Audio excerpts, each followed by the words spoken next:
നമസ്കാരം. ദേശീയ സുരക്ഷാ ഉപദേഷ്ടാവായി വീണ്ടും നിയമിതനായിരിക്കുകയാണ് അജിത് ഡോവൽ. മൂന്നാം മോദി സർക്കാർ അധികാരത്തിൽ വന്ന ശേഷം നടത്തുന്ന സുപ്രധാന നിയമനങ്ങളിലൊന്ന് അജിത് ഡോവലിന്റേത് തന്നെയാണ്. ദേശീയ സുരക്ഷ, മിലിറ്ററി അഫയേഴ്സ്, ഇന്റലിജൻസ് തുടങ്ങിയ പ്രധാനപ്പെട്ട വകുപ്പുകൾ തന്നെയായിരിക്കും അജിത് ഡോവലിന് കീഴിൽ വരിക.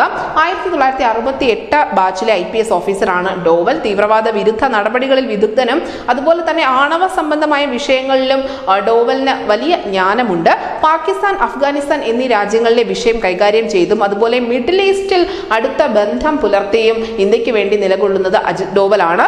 പല ലോകരാജ്യങ്ങളുമായി മോദിക്ക് സംസാരിക്കുന്നതിൽ മധ്യസ്ഥത വഹിക്കുന്നതും ഡോവൽ തന്നെ. മൂന്നാം ഊഴത്തിൽ മോദിക്കൊപ്പം വീണ്ടും എത്തുന്ന ഡോവലിന് കാര്യങ്ങൾ അത്ര എളുപ്പമായിരിക്കില്ല. കാരണം മുൻ വർഷങ്ങളിൽ അടിച്ചൊതുക്കിയ ചില വിഷയങ്ങൾ ഇപ്പോൾ വീണ്ടും പൂർവാധികം ശക്തിയോടെ തലപൊക്കിയിട്ടുണ്ട്. അതിൽ ഏറ്റവും പ്രധാനപ്പെട്ടത് ജമ്മു കാശ്മീരിലെ ഭീകരവാദം തന്നെയാണ്.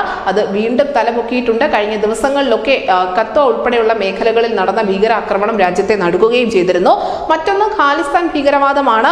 അതും ശക്തിപ്പെട്ടു വരികയാണ്. നമുക്കറിയാം, ഹർദീപ് സിംഗ് നിജാറിന്റെ കൊലപാതകത്തിന് ശേഷം ഖാലിസ്ഥാനികൾ വിദേശത്ത് വലിയ തോതിൽ ഇന്ത്യ വിരുദ്ധ പ്രവർത്തനങ്ങളിൽ ഏർപ്പെടുന്നുണ്ട്.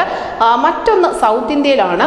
LTT അടക്കമുള്ള തമിഴ് പുലികളുടെ ഒരു സംഘം അവർ വീണ്ടും തിരിച്ചുവരവിന് ശ്രമിക്കുന്നു എന്ന തരത്തിലുള്ള റിപ്പോർട്ടുകൾ ഇതിനു മുൻപ് തന്നെ ഉണ്ടായിരുന്നു. നിലവിൽ രാജ്യത്ത് ഇത്തരത്തിലുള്ള സാഹചര്യങ്ങൾ ഉള്ളതുകൊണ്ട് തന്നെ അജിത് ഡോവലിന് കാര്യങ്ങൾ അത്ര എളുപ്പമാകില്ല. മാത്രമല്ല, പഞ്ചാബിൽ നിന്നും അമൃത്പാൽ സിംഗ് ഉൾപ്പെടെയുള്ള ആളുകൾ വിജയിച്ചിരുന്നു. അതും വലിയ ഭൂരിപക്ഷത്തോടു കൂടി തന്നെ.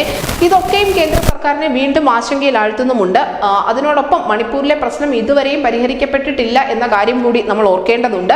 വീണ്ടും അധികാരത്തിലെത്തുന്ന അജിത് ഡോവലിന് മുന്നിൽ പിടിപ്പത് പണിയുണ്ട് എന്ന് തന്നെ വേണം മനസ്സിലാക്കാൻ. മോദിയുടെ ഏറ്റവും വിശ്വസ്തനായാണ് ഡോവൽ അറിയപ്പെടുന്നത്. ഡോവൽ മാധ്യമങ്ങൾക്ക് മുന്നിൽ വരികയോ അഭിമുഖങ്ങൾ നൽകുകയോ ചെയ്യാറില്ല. അതുകൊണ്ട് തന്നെ അദ്ദേഹവുമായി ബന്ധപ്പെട്ടുള്ള നീക്കങ്ങളൊക്കെ മാധ്യമങ്ങൾക്ക് ലഭിക്കുന്നത് വളരെ അപൂർവമാണ്. നിലവിൽ എന്തായാലും ഈ പ്രശ്നങ്ങൾ ഉടൻ തന്നെ അദ്ദേഹം പരിഹരിക്കുമെന്നുള്ള പ്രതീക്ഷ കൂടി രാജ്യത്തിനുണ്ട്. News desk India Malayalam.